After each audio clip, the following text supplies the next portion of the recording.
She's a queen bee with a secret, the popular girl whose insults are as sharp as her perfectly styled appearance. She's a character that we all know, and maybe even love to hate. We're talking about a specific type of character that combines the classic mean girl with a lesbian identity. But why is this combination so persistent in our media? And what real world damage does this character type actually cause? So she's often the antagonist or the mean girl of the story, defined by her hostility, her ambition, and her sharp tongue. This isn't just any bully, it's a character archetype that became a familiar and troubling staple in film and television, especially in teen dramas that exploded in the 2010s. So, what are the ingredients? First, she is almost always positioned as an antagonist to the protagonist, often striving for popularity, status, or power. She's competitive and often uses manipulation or cruelty to stay on top.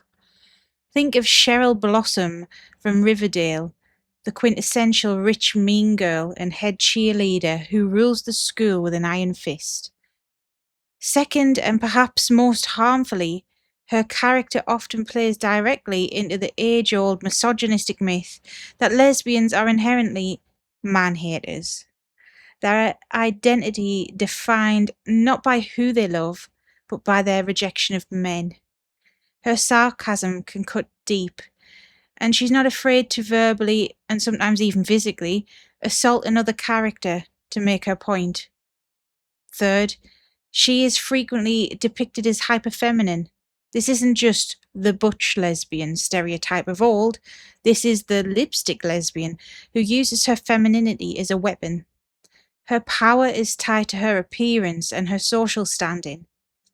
Finally, in many of these narratives, her cruelty is presented as a defense mechanism for a repressed or closeted identity, a narrative crutch that we see time and again.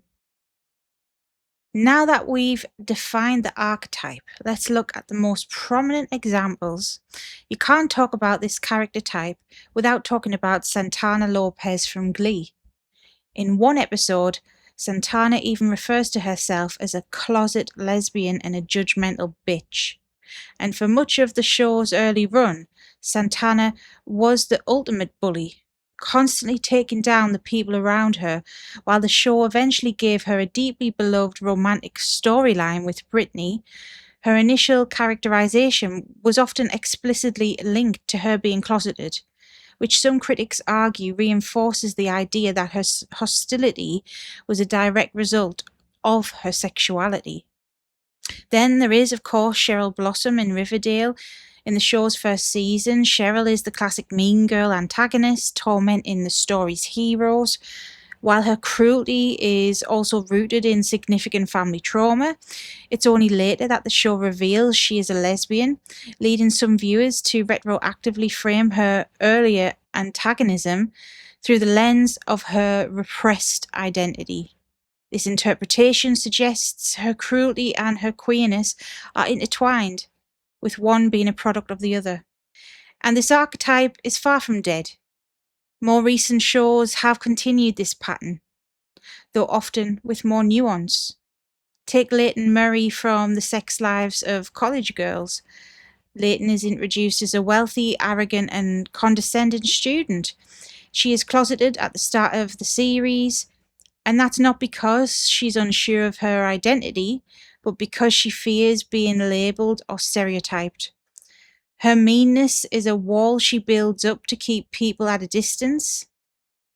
Similarly, in Netflix's XO Kitty, the character Yuri is initially presented as an antagonist mean girl and rival to the protagonist before her own queer storyline is revealed. In both cases, the characters are initially defined by their hostility, with their lesbian identity serving as a later reveal that complicates their behaviour. The shadow of this archetype is so long that some queer cultural analyses have even claimed Regina George from Mean Girls as a symbol. where her sexuality is never stated in the film. Her character, a hyper-feminine, powerful, cruel leader who manipulates everyone around her, is so aligned with the trope's characteristics that some have adopted and analysed her as a cultural symbol of mean lesbian. So, we've seen what this character type is, but let's dig into why it can be so damaging. The persistence of this archetype in media isn't just lazy writing.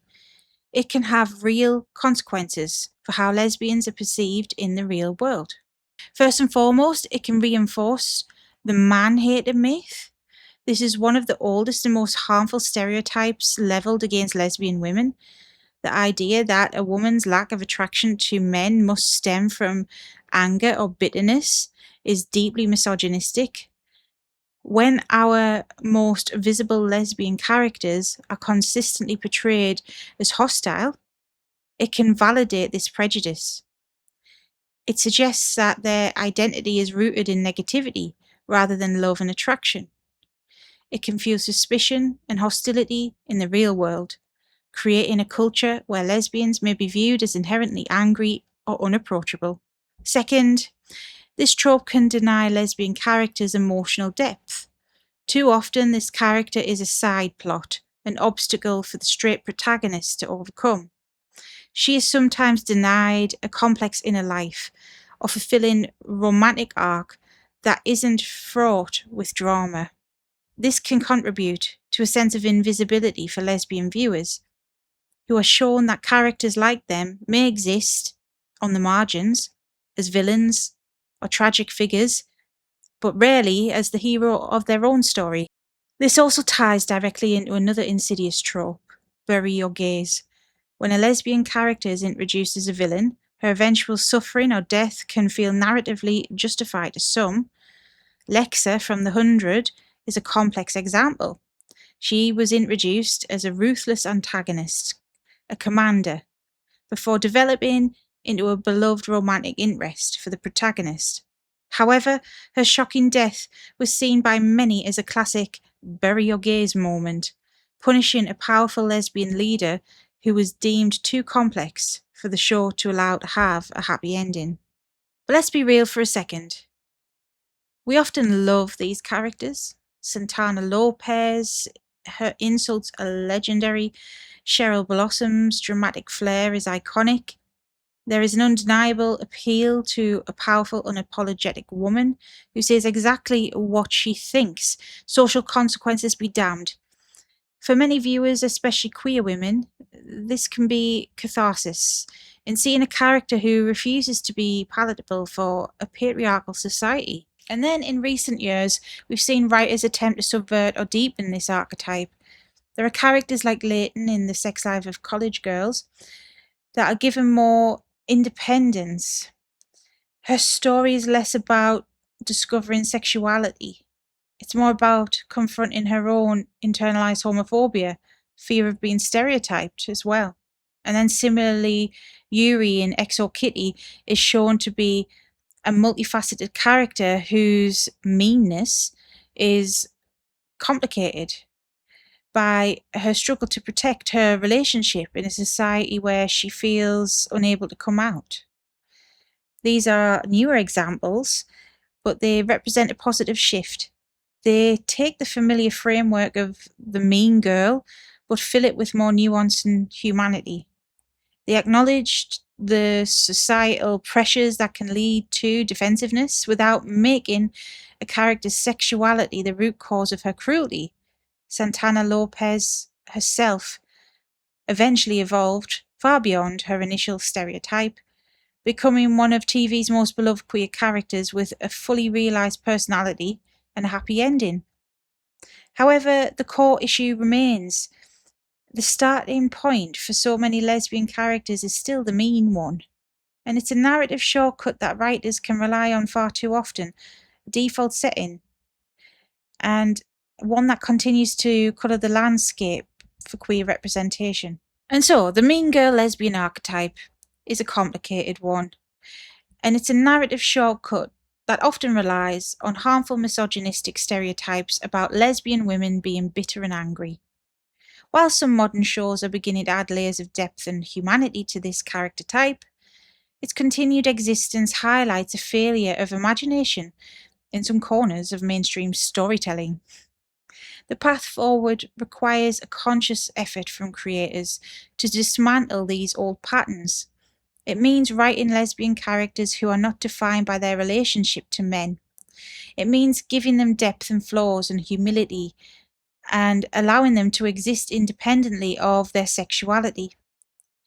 It means moving them from the margins to the center of the story and allowing them to be heroes, lovers, friends, and yes, even villains, but for reasons that are as complex and as varied as any other character.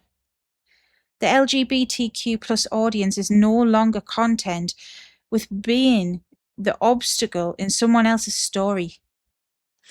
And they want to see themselves as the protagonists of their very own story in all their loving, complicated, and beautifully human glory. And this is a complicated character, and everyone has their favourite one. And so I would like to hear from you. Who is your favourite mean lesbian character? And do you think she subverts or reinforces the trope? Let me know in the comments below. Thank you so much for watching. If you made it this far, you know what to do. Like, subscribe, hit the bell so you don't miss more videos. I appreciate you all. Please, hope you enjoyed. And until next time, take care.